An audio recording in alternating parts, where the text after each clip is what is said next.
Okay, so mo ni ang lateral view no since ang pa-curve niya kay paana man. So lateral view, medial. Ano yung medial no kay paana siya kani lateral. So dito mag-start na ta. Diri nagtubo ang mga incisors. Gagmay nga mga ngipon niya. Wala lang na siya dira pero nay mga bangag-bangag dira nagtubo ang incisors. Diri. Tapos kani siya mo ni ang canine. Kanang kinatasan nga nasa tubangan sa iring. Next kay kani iyang kani murag space niya diri. Mo ni gitawag og diastema.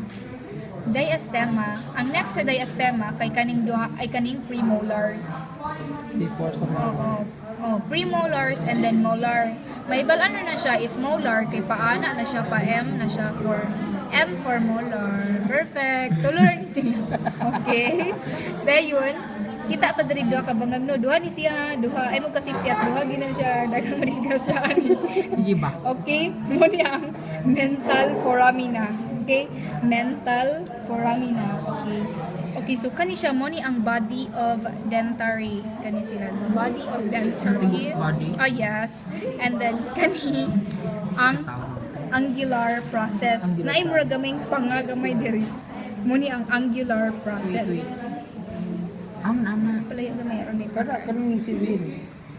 Kani mo ni ang angular process no kana sumpay di diri. Angular process.